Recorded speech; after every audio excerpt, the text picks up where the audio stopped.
Señor, pedimos que bendice esta noche de gran manera esta clase. Ayúdenos, Señor, en tener concentración durante este tiempo. En el nombre de Jesucristo, amén. Ahora se pueden sentar y tomar un pedazo de papel.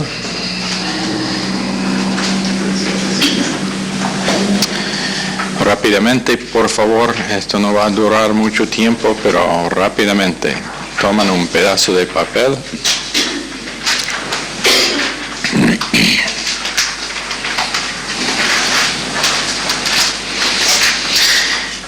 Y escríbeme los 4 grupos de demonios que cubrimos en la última clase, listado en capítulo 2 del libro de Joel, y su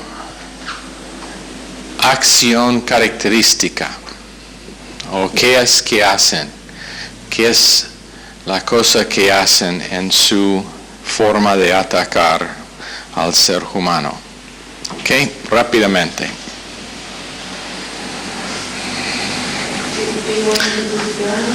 Yep.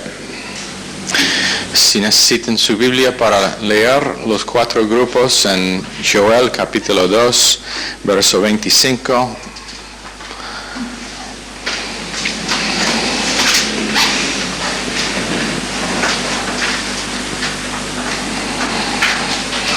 Les doy 5 minutos. No puede usar sus notas, pero puede usar su Biblia.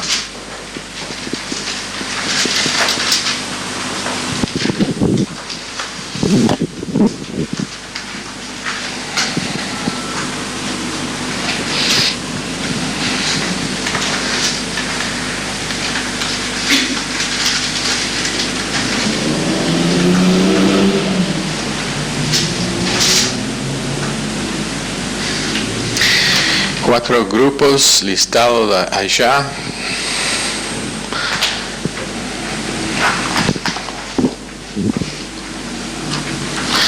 Y 4 tipos de acción característica de su comportamiento y la forma en que ataquen al ser humano.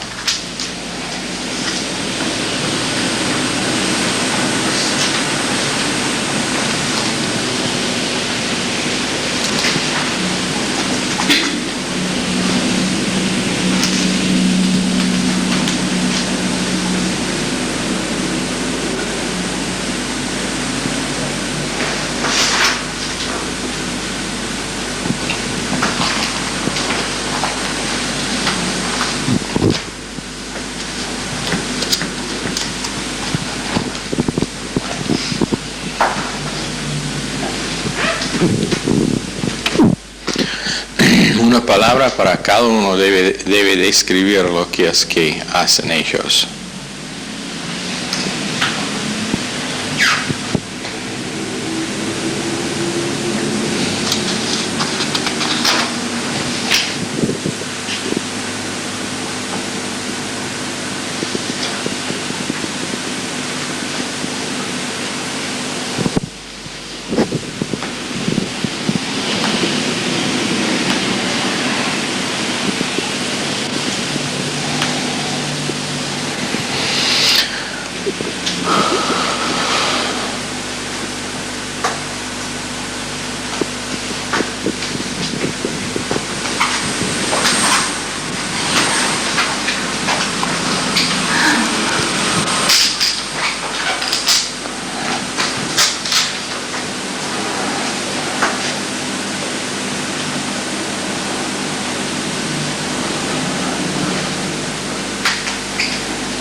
Ok, eso debe ser suficiente tiempo. Tomad su papel y dalo a su vecino. Rápidamente, por favor.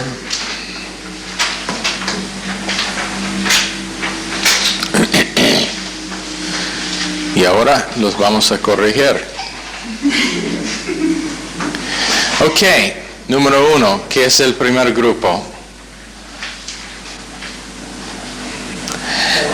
Tenían sus Biblias, eso no debe ser en duda, oruga. ¿Y qué es su forma de acción? ¿Qué es que hacen?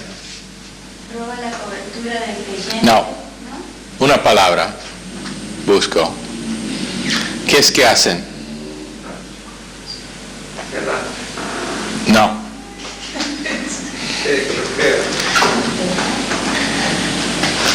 Saltan. Oruga salta. Segundo grupo.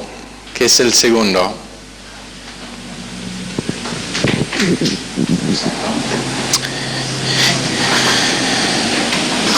El segundo grupo que dimos en las notas deben tener pulgón, pero en su Biblia es el saltón. Entonces posiblemente es poca confusión acerca de este grupo, pero ¿qué es que hacen?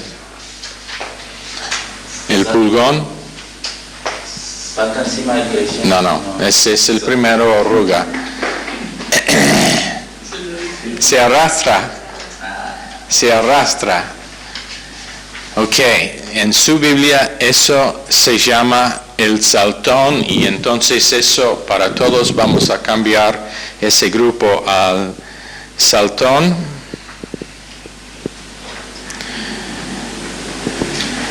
Otra traducción les llama pulgón, pero para que todos tienen la misma cosa, saltón. Tercer grupo, ¿cómo se llaman? El rebultón, en sus notas deben tener el saltón, ahí estuvo la confusión. Pero, ¿qué es que hace el rebultón o saltón? El que estorba en el camino del creyente. No, morden. Muerden las piernas. Morden, ellos morden. ¿Ok? Y el cuarto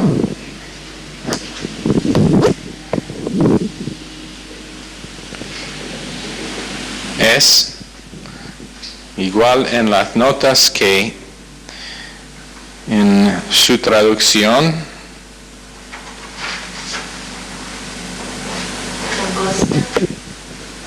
Langosta. ¿Y qué es que hacen?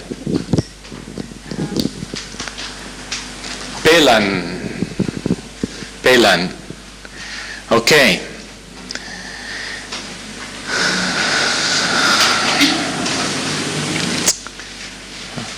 Ponga arriba el número correcto. Ponga un círculo.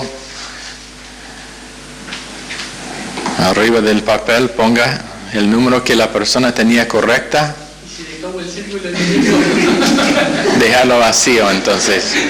0 dentro de un círculo entonces. Rápido por favor, tenemos mucho que queremos cubrir. Devuélvelo a la persona. ¿Cuántos tenían todos correctos? Levanta la mano. ¿Cuántos tenían 3 de los 4?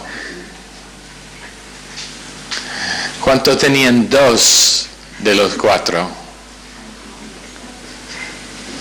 ¿Cuántos tenían 1 de los 4? Me imagino que ustedes allá en Granburg, por ser mucho más listos que ellos que tengo acá, hicieron mucho mejor. Entonces vamos a abrir nuestra clase con esta declaración. Dentro de 4 días, y esta es la prueba, dentro de 4 días, uno olvidará 75 a 80% de lo que ha aprendido, por lo menos. O sea, lo que aprenden hoy será perdido por mañana, posiblemente hasta 90%. Sí, bueno, Ahora, si uno es lleno del Espíritu Santo, concentrando y creciendo en su habilidad de concentrar y dejar que el Espíritu internaliza la información que está aprendiendo, quedará ya. Eso es el secreto de estudio. Debe pasar tiempo en oración antes de estudiar si quiere realmente tener ventaja de sus estudios. Pero por causa de responsabilidades, por causa del trabajo, por causa de preocupación en algunos casos con los detalles, por lo menos 75 a 80%. Eso es el por qué tenemos que repetir y repetir y repetir y enseñar de una dirección y otra, para que uno sobre tiempo puede tener más y más de lo que está escuchando, internalizado y quedando allá para siempre. Pero normalmente eso es el por qué uno nunca puede ser familiar cuando está escuchando a un mensaje, porque aunque tú puedes reconocer algunos de los versos o los principios, la verdad es que 90% o 80% de lo que va a escuchar en ese mensaje será totalmente nuevo en una forma que le va a dar una oportunidad de tenerlo almacenado mejor que antes. Entonces, nunca podemos ver la enseñanza como algo que ya sabemos. Si ya sabemos, no estaríamos aprendiendo de nuevo la misma cosa.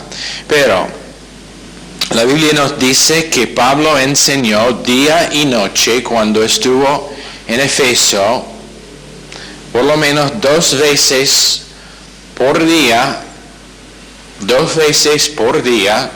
espero que no enseñaba todo el día y toda la noche y todo el tiempo, pero era en Efesios que predicó toda la noche y el muchacho se cayó de la ventana. Pero aunque no pienso que hizo así, en luz del hecho de que él escribió la mayoría de las epístolas del Nuevo Testamento, me imagino que era una muy buena enseñanza y uno que podemos... Pero te digo una cosa, nosotros pensamos que día y noche, todo ese tiempo, toda la noche, ¿cómo fue? ¿Sabe cómo ellos escucharon todo ese tiempo? Porque había un hambre para la palabra de Dios, eso es el porqué. Había un hambre para saber lo que era que Dios quería enseñarles. Falta hoy en día, en la mayoría de casos. En esta iglesia no, y ahora que estoy pensando, saludos a todos, de todos, en Granburg, pero en 24 horas, dentro de 24 horas, yo hablé, pienso que entre 10 y 12 horas.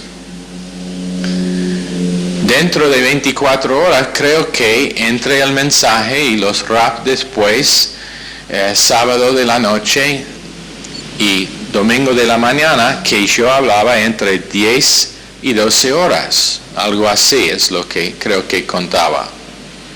¿Por qué? Porque es un hambre para la palabra de Dios. Eso es el porqué.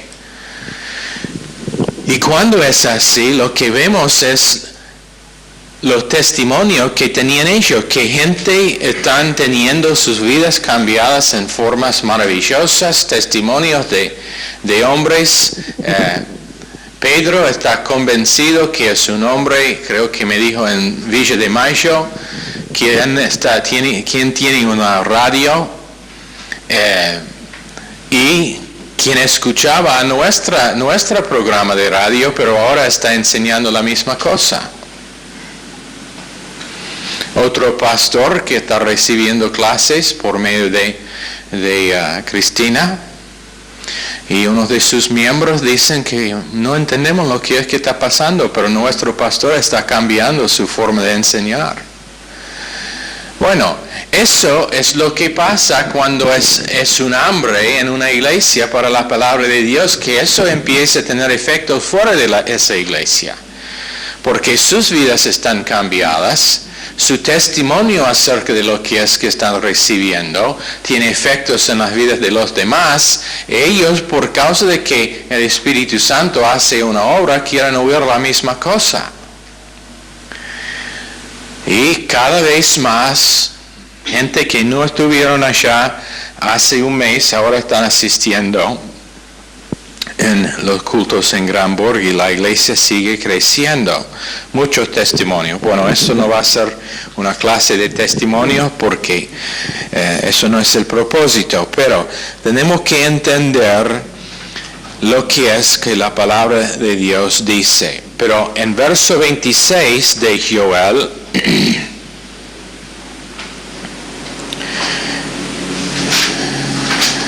en verso 25, Dios dice, os restituiré los años que comió esos demonios.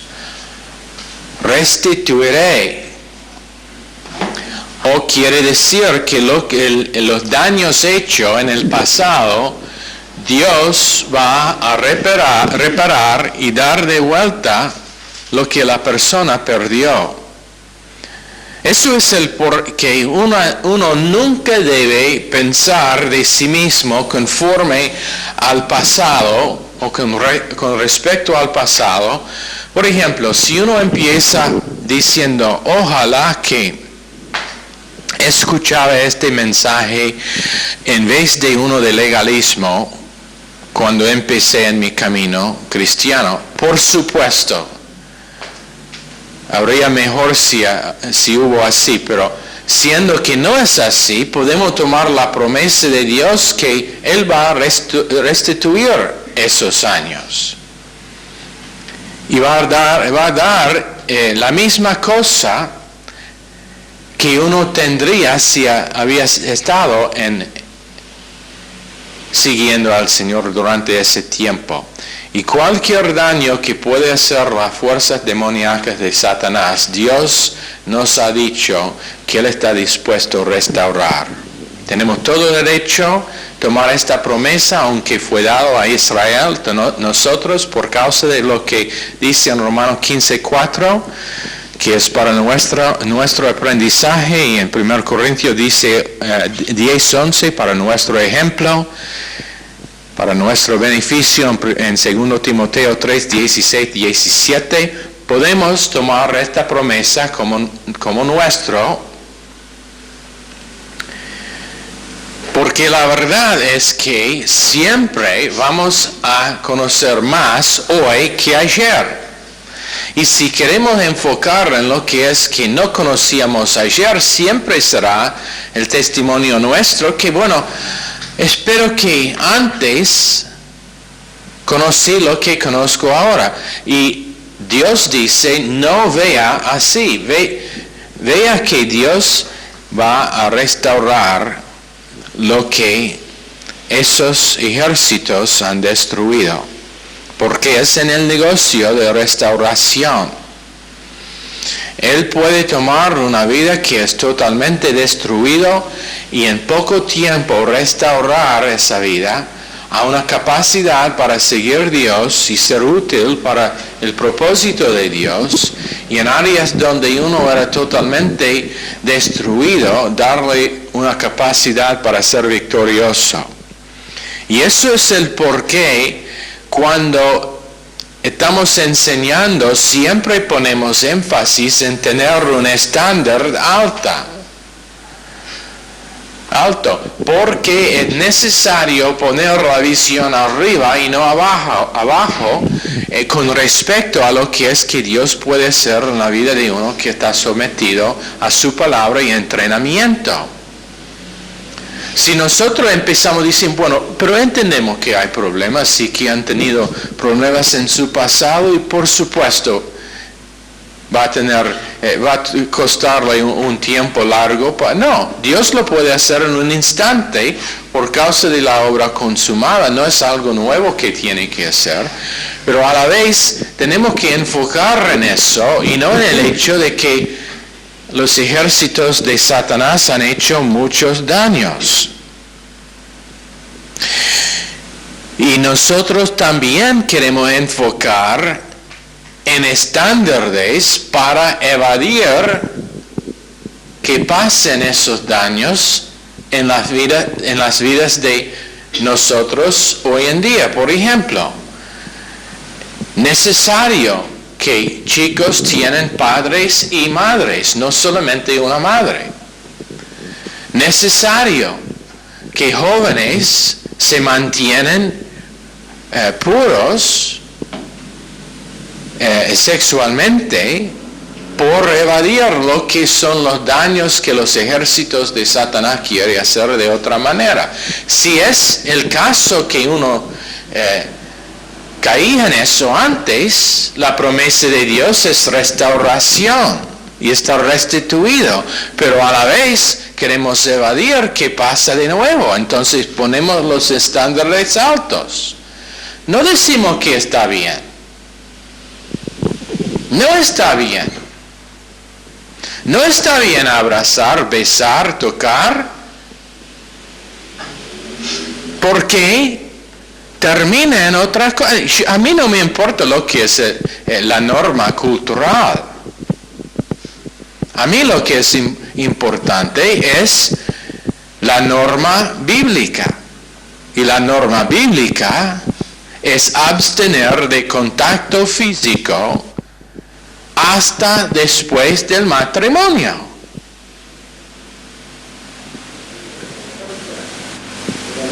No es popular, pero ¿qué es que estoy buscando hacer? Evadir que uno tiene su vida destruida por medio de algo que realmente es mucho más poderoso que vos.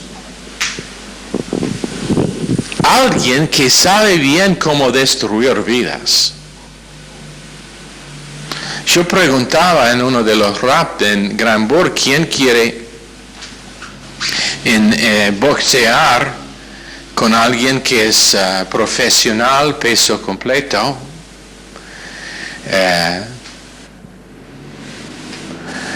Y nadie ofrecía hacerlo. ¿Por qué?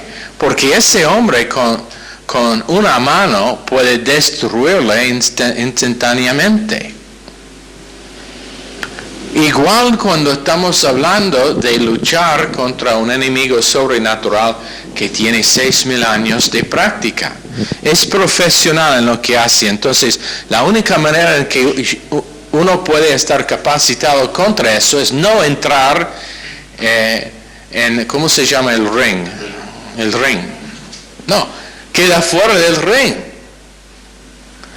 No, ni se acerca.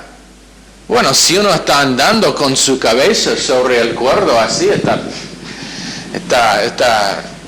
ofreciendo al diablo la oportunidad de darle una piña. Bueno, jóvenes,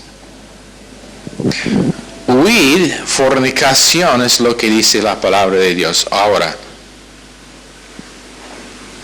con respecto a valores en el matrimonio, tienen que ser sagrados. No puede tener una relación entre los padres donde siempre es discusión, desacuerdo, y esperar que sus hijos no van a crecer con la idea de que está bien tener una falta de respeto para sus padres. Si la madre no respeta al padre y el padre no respeta a la madre, ¿cómo podemos esperar que los niños van a crecer con la idea de que tienen que respetar sus padres? El único que están viendo es falta de respeto. Y decir, hay que respetar a su madre, no es suficiente. ¿Por qué? Porque el niño aprende más por lo que vea que por lo que escucha. él va a aprender más de lo que vea en su actitud, en su forma de comportar, que en lo que es que le dice. La vida del maestro vuelve a ser la vida del alumno. Y ese es el principio. Si no vea cariño entre el padre y la madre, no va a tener cariño con su madre o con su padre. Y peor todavía es el hecho de que está plantada la semilla para no tener cariño en su relación matrimonial cuando llega en ese momento. Entonces, por eso ponemos estándares altos, pero con el entendimiento de que cuando uno ha sido víctima de los daños hechos por una influencia demoníaca y por sus propias malas decisiones. Y la verdad es que probablemente debemos reversar el orden, porque en muchos casos queremos culpar al diablo para algo que realmente es una mala decisión nuestra. Pero en el caso donde eso ha sido el caso, o que uno que ha hecho malas decisiones, Dios restituirá los años perdidos. Y esa es la promesa. Y es restauración total, no a la mitad. Por eso, si una joven fornicaba, todavía puede ir a las bodas como virgen si ella realmente ha sido restaurada en la forma que enseña la Biblia. Eso significa arrepentimiento total, no está viviendo más en eso. Y ella puede acercar el altar de las bodas como virgen en la mente de Dios, vestida en blanco, porque un error no destruye toda la vida. No es tal cosa como restauración parcial. Pero ¿qué es que vemos en muchas iglesias cristianas? Que la iglesia restaura el pastor, pero al oficio del hombre que mantiene el edificio. No es restauración total. Él puede tener el trabajo de diácono, pero no del pastor. Esa no es restauración. La vida de Pablo es un ejemplo. Salvo de una condición muy mal, pero usado a gran manera. Y eso significaría que uno que después de salvación caiga en pecado, todavía puede ser usado por Dios por estar restaurado. La mayoría de teólogos piensan que Pablo tenía aproximadamente 38 años cuando aceptó a Cristo en camino a Damasco. Asistió a la escuela de Gamaliel y como joven perseguía a la iglesia por años. No era un tiempo corto, pero por años perseguía a la iglesia. Responsable para la muerte de creyentes, para el hecho de que unos fueron presos, pero con su gracia preciosa, Dios extendió su mano para alcanzar a Pablo en ese camino, darle misericordia y usarle de gran manera en su plan perfecta. Ahora en 1 Timoteo 1, verso 13, Pablo dice: fui recibido a misericordia.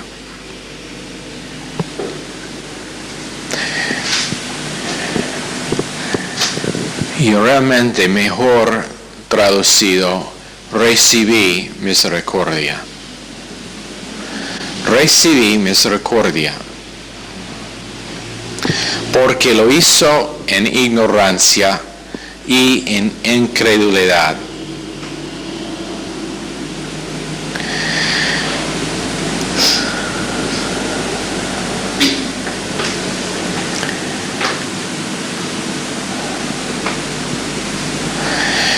Misericordia, la doctrina de misericordia empieza en el Antiguo Testamento con el propiciatorio.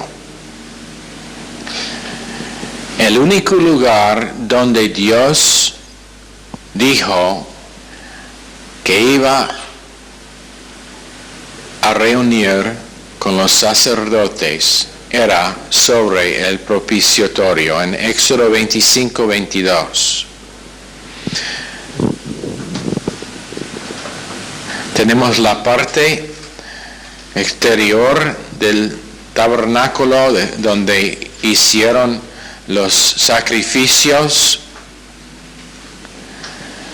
Tenemos todos los muebles del templo y del tabernáculo que hablan de varios.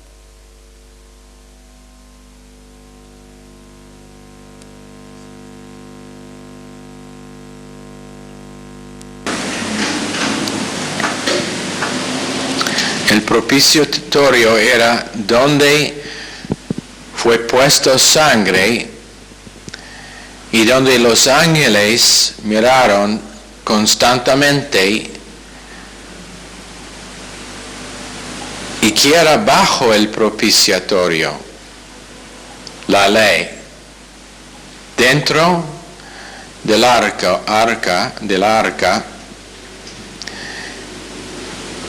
fue la ley, pero entre la ley y Dios, el propiciatorio y sangre.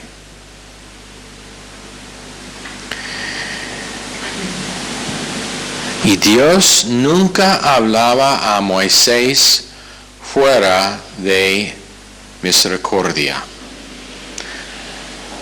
Número 7, especialmente el fin del capítulo, siempre hablaba a Moisés sentado en su posición de misericordia. Por repaso, misericordia es Dios no nos da lo que merecemos. Gracia es que Dios nos da lo que no merecemos. Merecemos el infierno, Dios no nos da el infierno y esa es misericordia. Merecemos condenación, Dios no nos da condenación por causa de su misericordia. Pero Dios nos da salvación gratuitamente y esa es gracia. Dios nos hizo miembros de su familia y no lo merecemos. Entonces es su gracia. Nos levantó a una posición re alto y esa es su gracia porque no lo merecíamos. Entonces tenemos dos cosas. Tenemos una lista de ahora más que 90 cosas que hizo Dios en el momento de la salvación que duran para siempre. Y todos son el resultado de o su misericordia o su gracia. En Salmos 85, Dios, la misericordia y la verdad se encontraron, la justicia y la paz se besaron, la verdad brotará de la tierra y la justicia mirará desde los cielos. Tenemos la santidad y la justicia de la integridad de Dios, y la justicia de Dios fue satisfecho por la humanidad perfecta de Jesucristo cuando cumplió su obra en la cruz de Calvario. Justicia satisfecha totalmente por lo que hizo Cristo. Eso es el porqué cuando una persona confía en Cristo, misericordia lo sigue todos los días de su vida en Salmo 23. Así escribió David, que misericordia le iba a seguir todos los días de su vida. ¿Por qué? Porque misericordia nos puede seguir sin afectar la justicia y la santidad de Dios por causa del Salvador.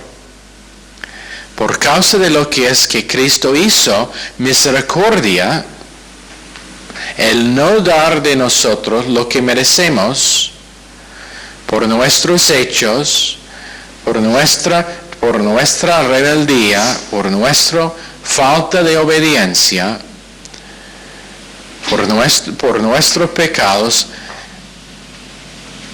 Misericordia nos puede seguir todos los días de nuestras vidas.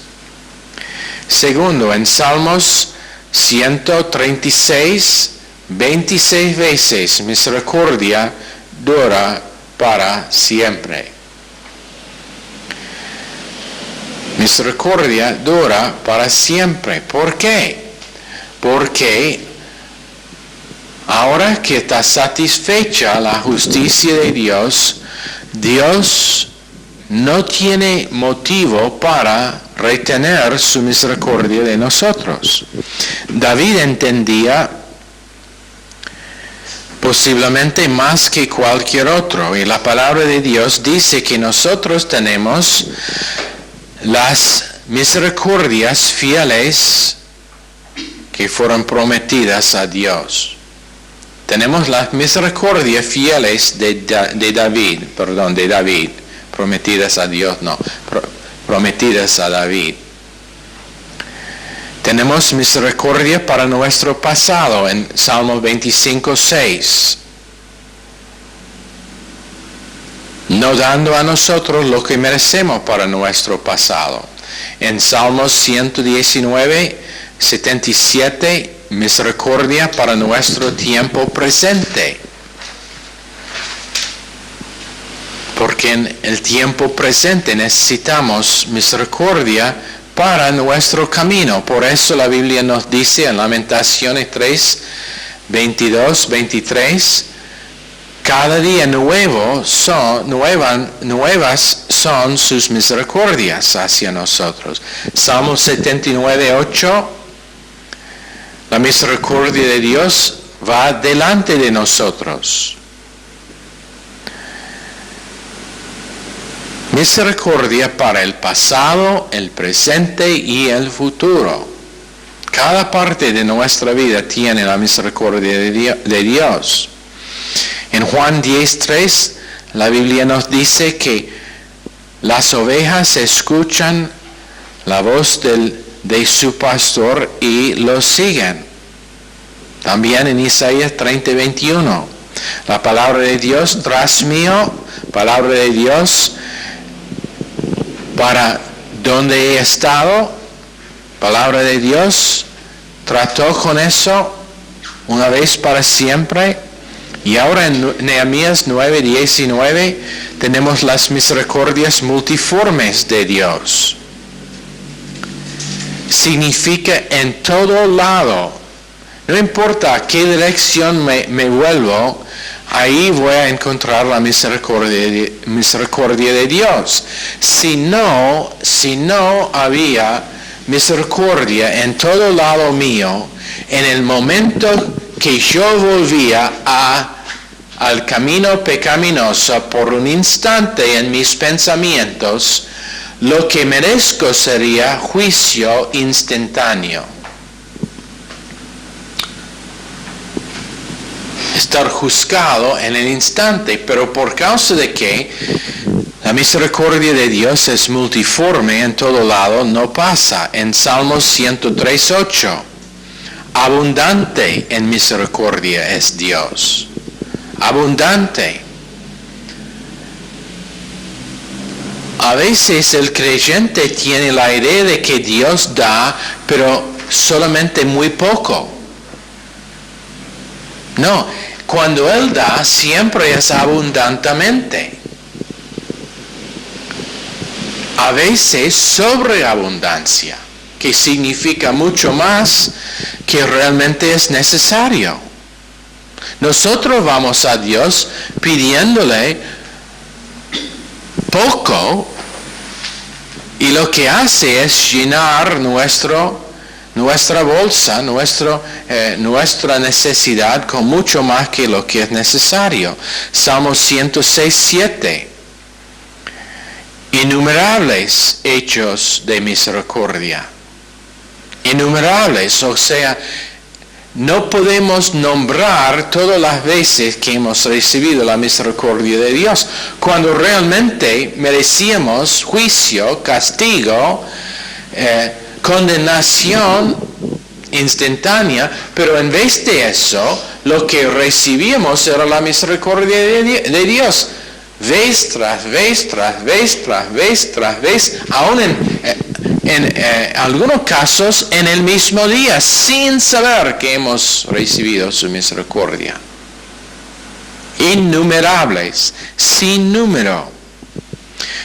119, 156 de Salmos. Grande es tu misericordia. Grande es su misericordia.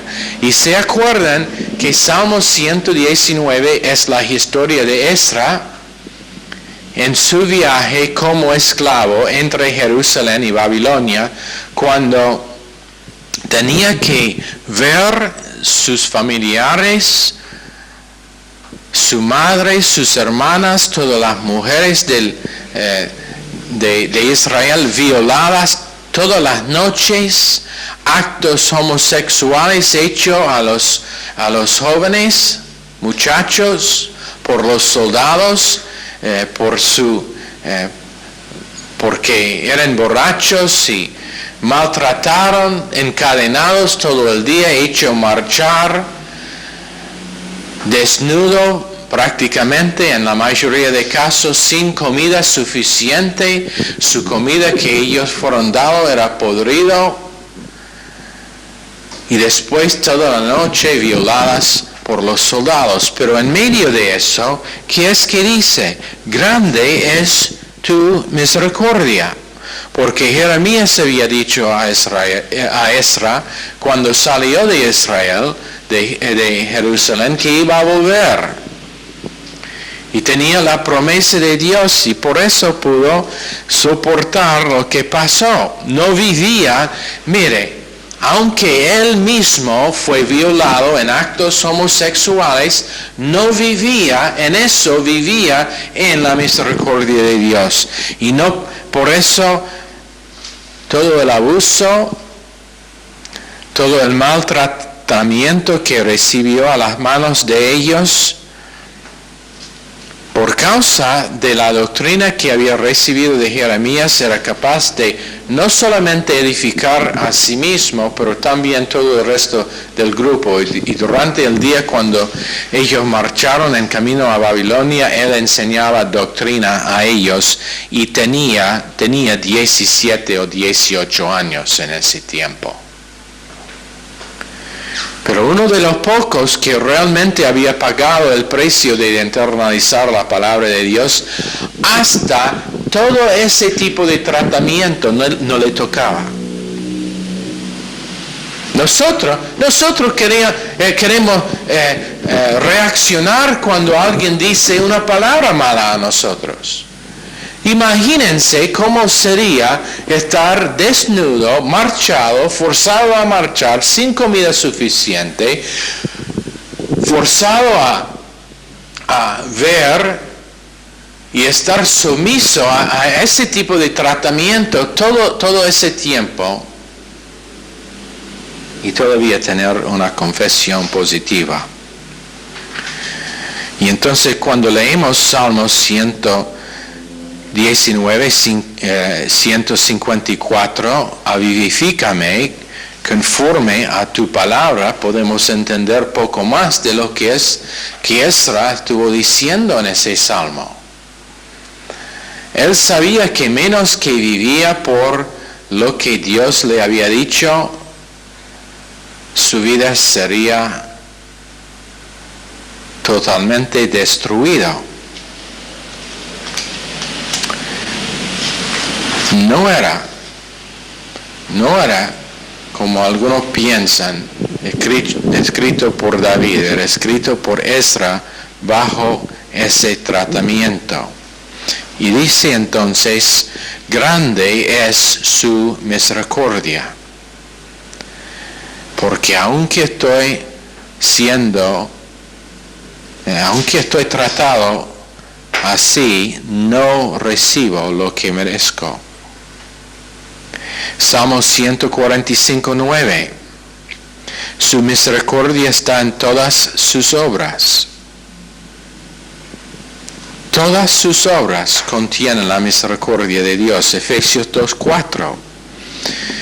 Cuando nosotros estuvimos perdidos en camino al infierno, Dios era rico en misericordia hacia nosotros.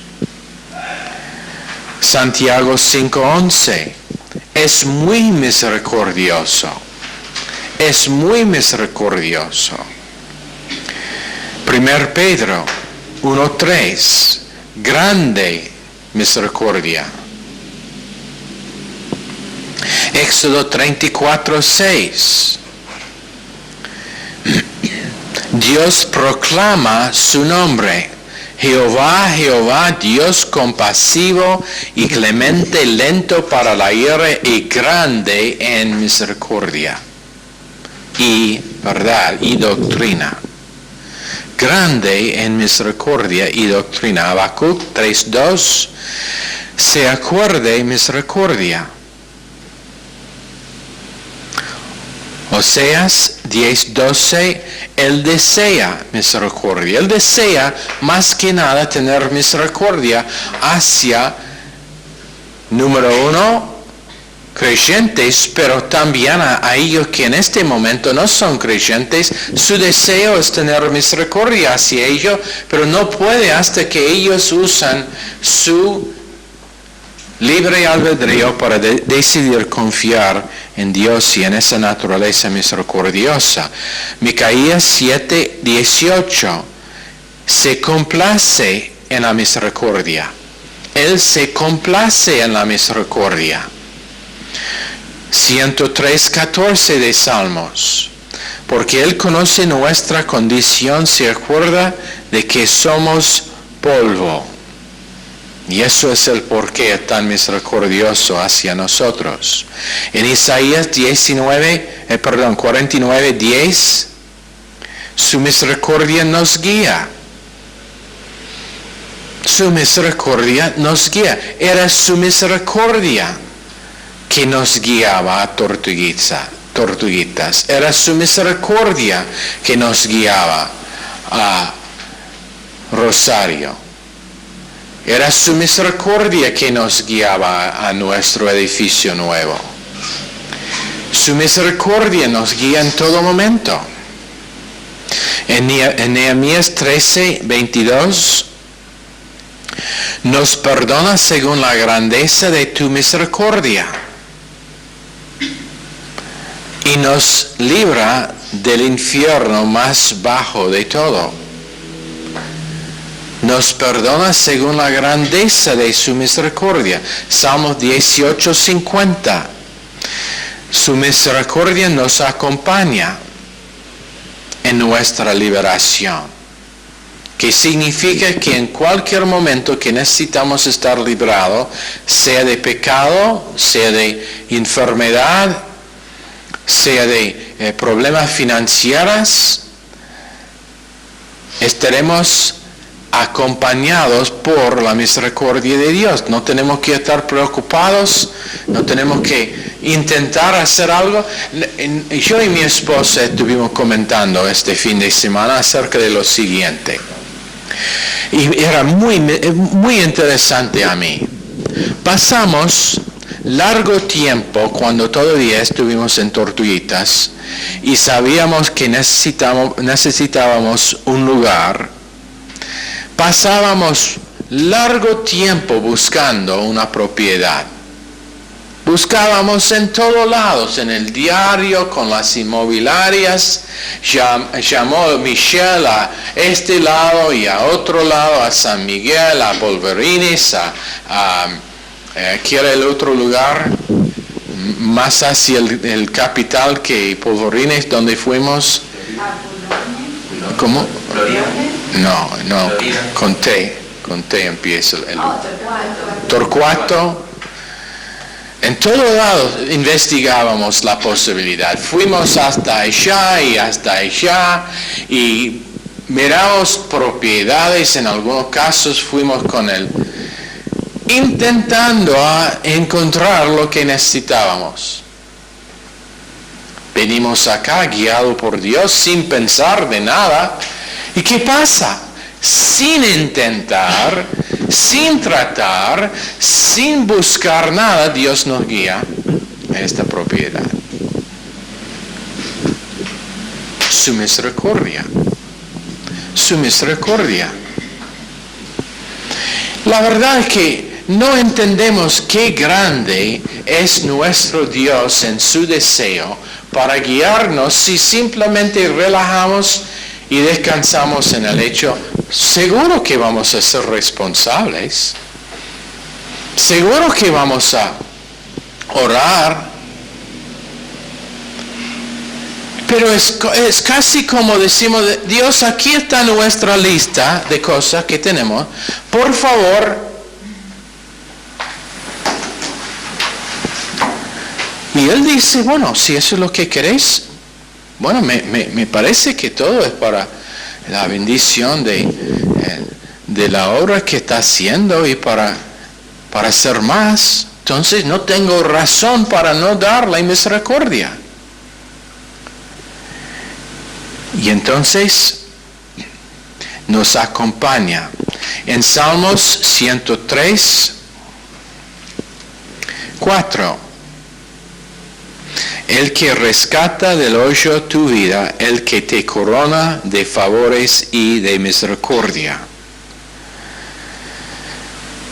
Una corona de misericordia tenemos, que significa guardando su mente, mi mente, y sobre las emociones y nuestros pensamientos tenemos misericordia. En Mateo 9:13,